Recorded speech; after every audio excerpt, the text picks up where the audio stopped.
जी हाँ, आप देख रहे हैं टीके न्यूज़ में हूँ सऊद अशर। टीके न्यूज़ के ख़ास प्रोग्राम में आपका खैर मकदम है। आज हम बातचीत करेंगे स्पेशल प्रोग्राम में कि तमिलनाडु में बीजेपी की क्या स्थिति है। जो 21 में वहाँ पे चुनाव होना है, विधानसभा का चुनाव। ऐसे में बीजेपी वहाँ पे किस तरह की समीकरण के ज़रिए चुनाव लड़ेगी, ये अभी आगे हम बताएंगे आपको। आज के वीडियो में नहीं, मतलब आगे जब चुनाव होगा उस पर बात करें, लेकिन आज हम आपको वहाँ पर बीजेपी की क्या हकीकत है ना तमिलनाडु में, इसकी बातचीत आज हम करेंगे।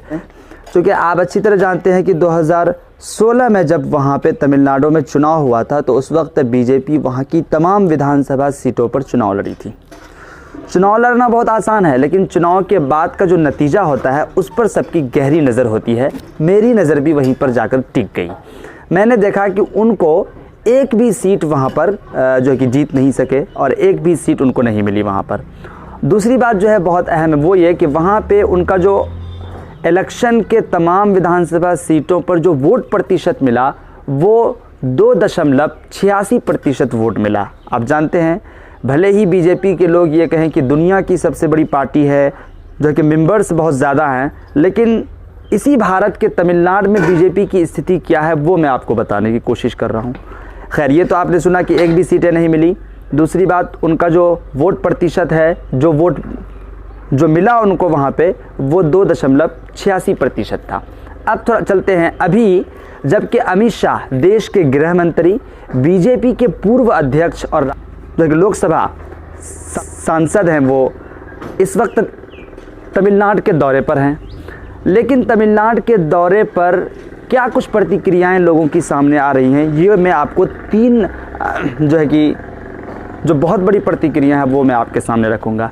पहली चीज़ तो ये है कि तमिलनाडु में लोग इसका विरोध कर रहे हैं बहुत ज़्यादा, कि पहले आप, और उनसे सवाल भी कर रहे हैं कि वो 15 लाख का क्या हुआ, देश का GDP -23% है, ये कैसे हुआ, पहले इसका हिसाब दीजिए। तीसरी चीज़ कि देश में जो आप जो विभाजनकारी राजनीति को जन्म दे रहे हैं, CA और जो है NPR और फिर NRC को लेकर के, ये पूरा सवाल वहाँ के लोग जो कि अमित शाह से कर रहे हैं। गठबंधन की राजनीति के जरिए तमिलनाडु में भारतीय जनता पार्टी अपनी स्थिति को मजबूत कराना चाहती है और इसी के लिए ये सफ़र चेन्नई का अमित शाह का हुआ है। तो आपने सुना कि तमिलनाडु में बीजेपी की स्थिति किस तरह से है। वहाँ के लोग ज़्यादा पढ़े लिखे हैं और इस वजह से वो लोग विभाजनकारी राजनीति को इग्नोर करते हैं, बल्कि उसको पैरों तले रौंदते हैं। इसीलिए किसी एक यूज़र ने, मतलब जो कि ट्विटर पे लिखा है कि हम लोग विभाजनकारी राजनीति को बर्दाश्त नहीं करते हैं। अब देखना यह है कि तमिलनाडु में अमित शाह कितने कामयाब हो पाते हैं 2016 के विधानसभा चुनाव के बनिस्बत 2021 और 20 के चुनाव नतीजों पर बातचीत होगी।